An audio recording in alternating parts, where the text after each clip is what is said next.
Good morning, y'all. Good morning. Good morning. So I figured I'm gonna start a little series. This is actually episode one, um, about my experiences as a single mom with a child that has disabilities, an adult child that has disabilities. One of the things that I think doesn't happen often enough is that we talk about it, number one, and number two, that there's resources out there for our children. Now, something to take a little note about my situation with my daughter. I had my daughter at 33 weeks. She was in a NICU for about 3.5 weeks. She came home with a nurse. When she did finally come home, when she was born, she was about this big. Um, for a lot of years, I actually thought, from being born as a preemie, some of the things that she has, which is she's a portion of nonverbal, basically meaning where she doesn't understand what you're saying to her. When you talk to her regularly, her brain thinks differently. It doesn't think the way our brains would normally think. Her brain thinks a little bit differently. So you have to break things down for her in order for her to understand what you're saying and allow her to ask more questions for her to understand what you're saying. And that's for even simple, basic things. Okay. So, um, for a long time, I actually always thought that my daughter's disability came from birth, from being a preemie, and just from having different problems. Um, I had a lot of complications while I was carrying her. I was actually a high risk pregnancy. And I did have the beginning of cervical cancer after I had her, which we did biopsies and removed it, and I've been fine ever since. Um, but I always thought that some of the issues that we do have and that we faced were from her being a preemie. Now, fast forward now to where she's 20 years old. She'll actually be 21 in November. We've been going through genetic testing and seeing the complex care people and a ton of specialists. Like, you name a specialist, we see it. Um, but just learning more about things about her, concerning her, how her brain operates, what she understands, what she doesn't understand, and helping guide her through it and figuring out. I recently actually found out that the conditions that she had were actually from her injuries. When she was 6 years old, she was viciously attacked by a dog where her skull was ripped off her head, and she's had over eight surgeries. The first surgery, she had over 100 staples and stitches on her head. But from that traumatic brain injury, it actually really caused quite a bit of damage that we did not know. And honestly, we're still finding out almost 16 years later. We're still finding out, that major injury that dog did to her, it left my kid with some deficits. She has some hearing issues where she can't hear. It's kind of a portion of deafness, but not really. The issue with her hearing is that the connectivity of her brain and where we hear from, and it connecting and telling her brain what she actually heard, she doesn't have that from the damage that happened to her brain. She doesn't have that. So basically, if there's stuff going on around her, or a lot of movement or a lot of noise, and you're talking to her, she can't actually hear you at all. She doesn't know what you're saying. You have to go up to her and tap her or yell at her for her to be able to hear you, like screams, tapping her so that she can actually hear what you're saying. Now, one of the reasons I'm bringing this up and talking about it is because I don't know about you, but for me as a mom, that is very, very tough. It is very, very hard. And it's tough because we all want our kids to be normal and have the best normal life that is possible. But when you have an adult child that is just a little bit different and their brain doesn't quite think the same, they don't quite understand what they're hearing and break it down, it's it's a little different. I'm thankful for God and for my faith because that's what keeps me going and keeps me to understand that when I do pass away, that she'll be okay because she has siblings and so much family support to be able to guide her and help her get through and understand her and understand what she needs and how she learns, and learning as her mom, it's been a learning curve for me to learn how to have patience. So much, so much, so much patience. You have to have so much patience and understanding because, it's not her fault that she has this. It's not her fault that she's dealing with this disability. It's not her fault that she's struggling with this. None of this is her fault. She didn't ask for any of this. This was just the life that was chosen for her, and it's not her fault.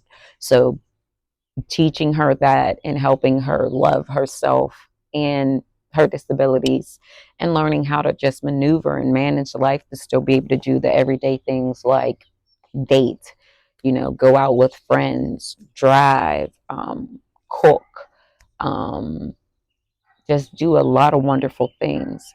And the thing about it is, she may have disabilities and difficulties, but she also has so many beautiful and great and amazing qualities that where she may lack in one place, she is phenomenal in others.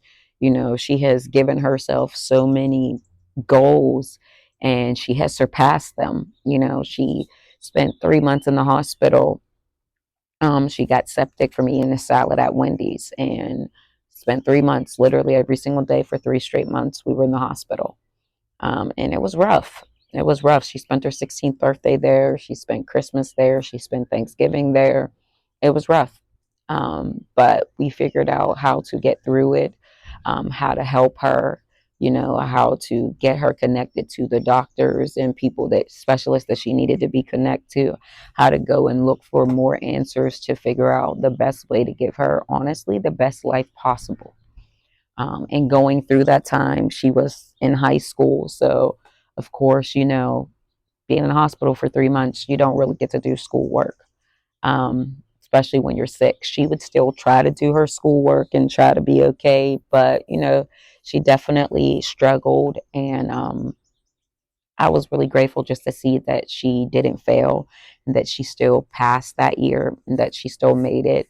But her ultimate goal was for her to graduate from a regular brick and mortar school instead of online, Agora K-12, which is where she was going.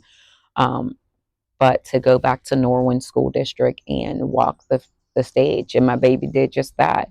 She was able to not need her wheelchair because she was wheelchair bound for several months, but she was able to walk across that stage with a big smile on her face, and she was able to graduate, and she graduated well. Like she had a 4.2. She did well. She did very well. She pushed herself, and she did very, very well. Um, she's like learning how to set goals and how to be able to accomplish them even though she's different, and she still has days where she hates her differences and she cries and she just wants to be normal. But like the Bible says, we're all created especially made and different, so we're all created different. There is no normal if you ask me. We're all created special and different, and there's nothing wrong with that. um, and that's what I like to teach her. That's what I like to show her. And I like to show her that she can do anything. There's nothing that she can't do if she doesn't put her mind to it. As long as she puts her mind to it and puts it into practice and puts some prayer on it, she can do it. There's nothing that is going to stop her. She can do anything that she decides that she wants to do. Um, the one thing that I think that our world can learn from is that people with differences are not less than. They're not,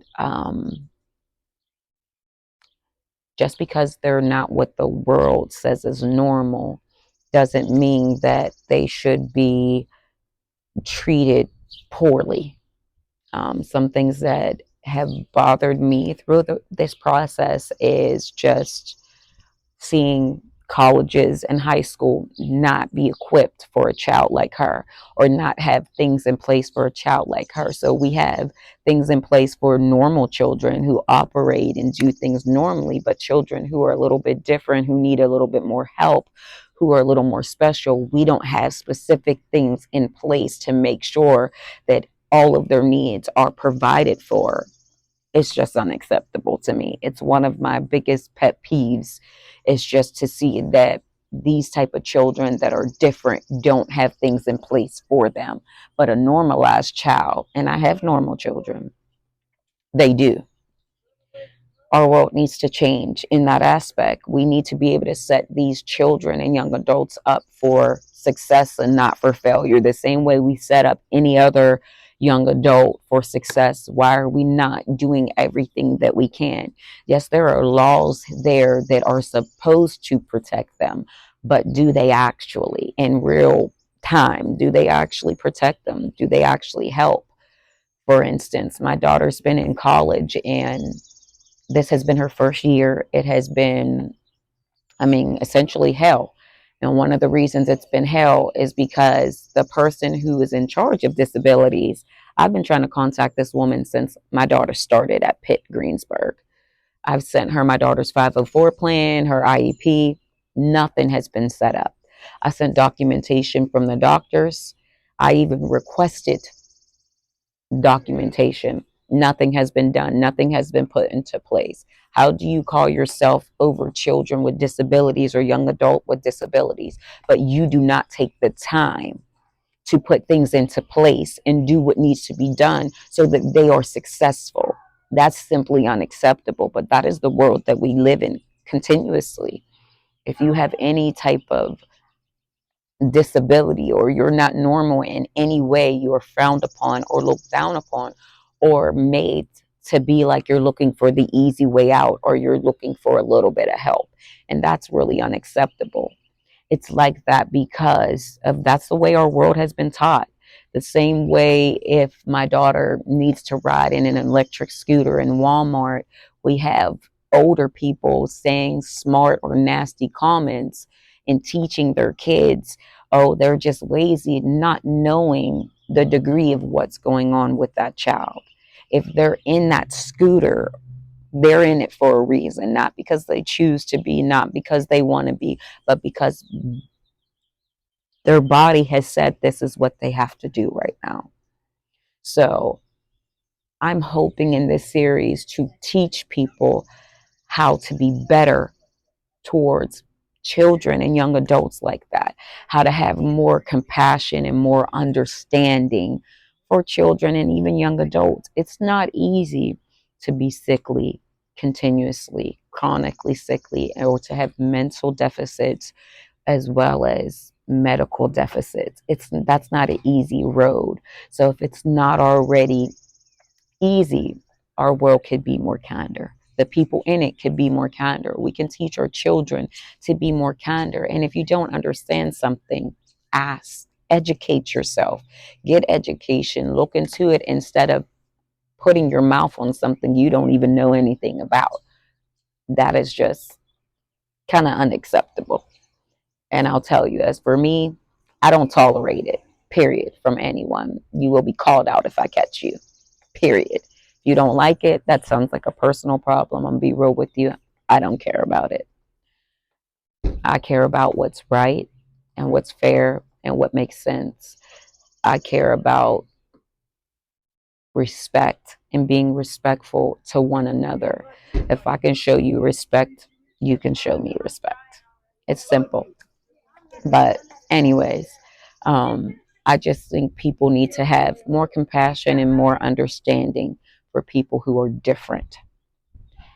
It is already tough if you're not a person that has understanding of having to basically live at the doctor's office. Your whole entire world is set around doctor's appointments every single day, or you have 3 to 4 doctor's appointments a week, so you don't even get to really do anything else or go enjoy other parts of life because you're living pretty much at the doctor's office. That's what our life is like. If she's not there, then I'm there. So, just seeing people be more respectful and more courteous would definitely make things a little bit better. Um, it just is, it's different. Um, Transparency moment as a mom, it's hard. There's some days that I cry because I just want the best for my kid. And, no one wants to see their kid suffer. No one wants to see their kid be confused and not understand something simple that normally regular kids would understand, but it takes them a little bit longer to understand, or it takes them a little bit longer to figure out how to do, just the most basic, simple things. Um, it's hard. And then learning how to teach them how to do the most basic and simple things and not overdo it and do it for them. Because sometimes you may feel as their parent, it's easier for you to just do it. Okay, well, this is the routine. This is what I know how to do. Let me just do it for them. No, you've got to set them up for the best success as possible, meaning you have to teach them how to do it and then allow them to do it. And the only way that they can get better at it is by repeating it over and over. So you have to have patience with teaching them how to do it, teaching them the basics, cooking, brushing their teeth, brushing their hair, doing their hair, curling their hair, making their bed, cleaning their room, the basics of how to explain how they feel when they are over sensorized and their sensories are all over the place because it's been too much and they need a break because too much is going on, too much is being thrown at them, and now they've just shut down right in a moment of an emergent situation. They've shut down. Their sensory issues have kicked in and they've now shut down. You have to be able to talk to them and calm them to pull them out of that state, give them the time that they need, but not allow them to stay there for too long. Teach them how to come out of that state and how to come out of it peacefully so that they can go into whatever the thing is that they're doing before they got pulled into that state and be okay and know exactly what they're doing.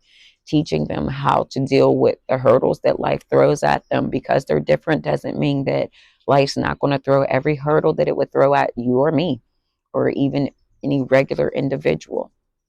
Teaching them how to deal with loss and grief, teaching them how to deal with the world changing where they may be at home with siblings and now the siblings have moved out and their world has changed, but their brain doesn't understand the change. They've gone from talking and seeing their siblings every day to seeing them every once in a while. It's a difference. Any little change or big change for a child with a disability that doesn't understand or a mental disability that doesn't understand, it's hard for them. So you have to transition them through each step, each path. And as they get older, they're going to want to do things like live alone, live on campus, and, do adult things because they are still yet adults, even though their brain may need a little bit of help. And even though they may need to be able to teach people how they communicate and how they understand and what they understand versus what they don't. Like, for instance, for my daughter, you have to talk to her for a little bit to understand and see exactly where her disability is. And you'll see that she doesn't understand what you're saying. For the most part, she does the very best that she can at disguising it and hiding it, but it doesn't take long with talking to her because she will explain, hey, can you break that down for me? I don't really understand what you're saying, or this is what I understood.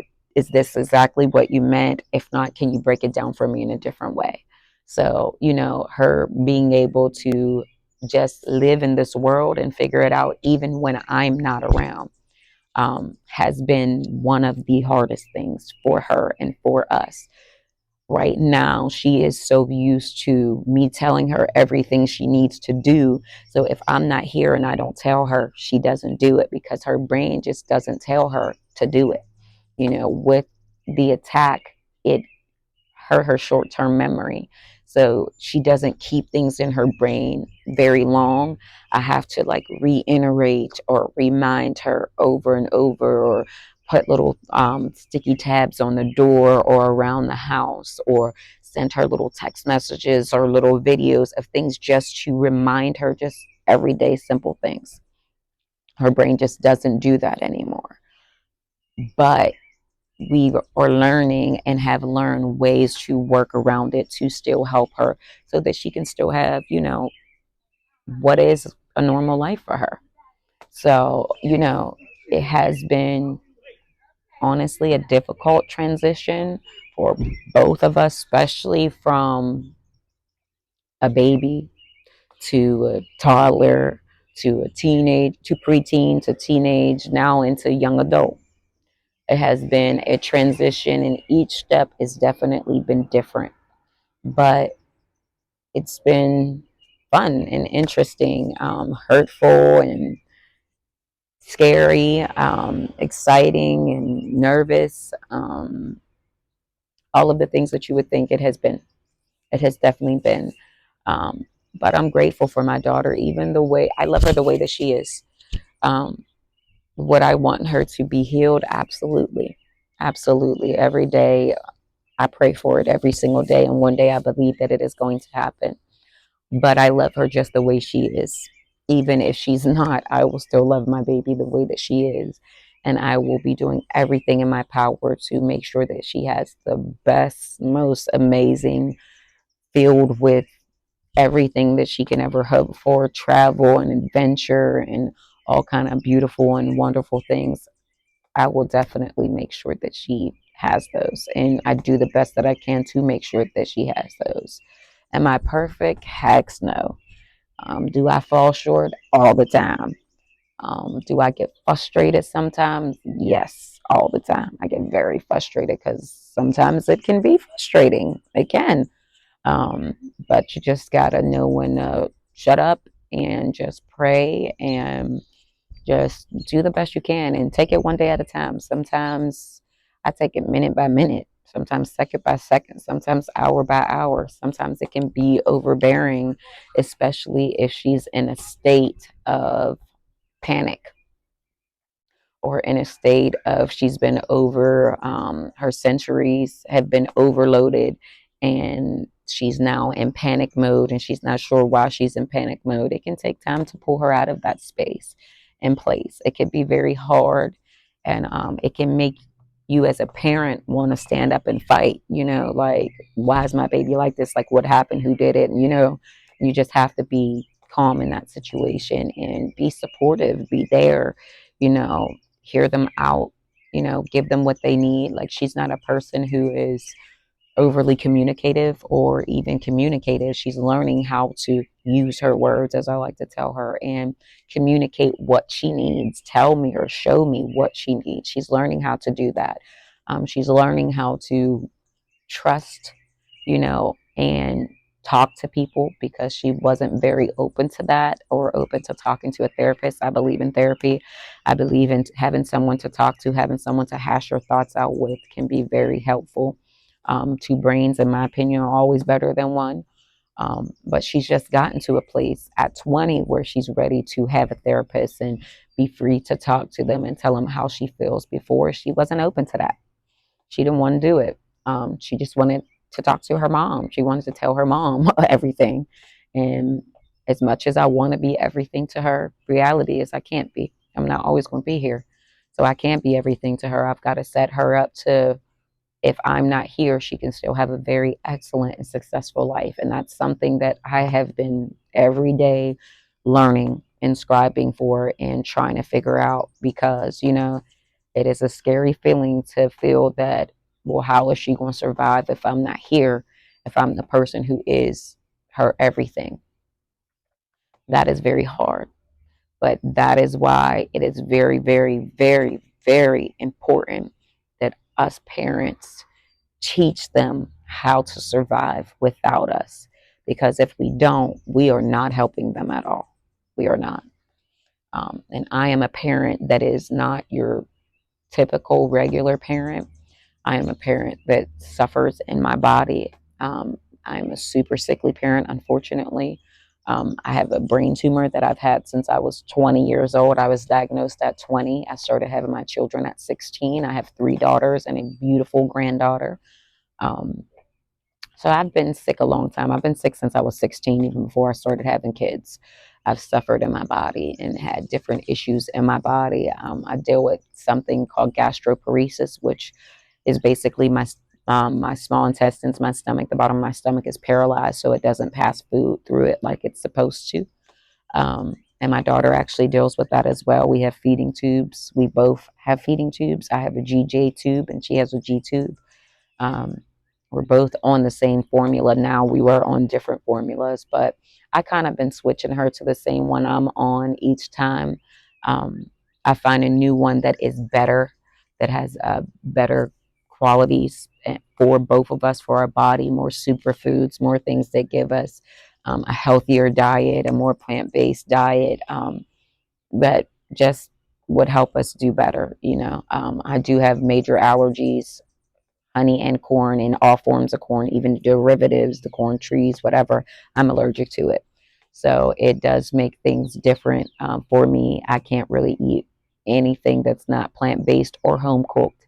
Fast food, I cannot have that because it all has some form of corn or honey. But the one thing about my beautiful daughter, she actually she creates meals. Like she's a little chef and she's been chefing since she was 4. Honestly, actually, since she was 2. She's been cooking since she was really 2. She's been in the kitchen with my mom. My mom calls her little chef and she calls my mom big chef. So she's been cooking a very, very long time. And she makes me excellent meals. I don't miss fast food at all. I eat very well. My daughter makes sure that I do.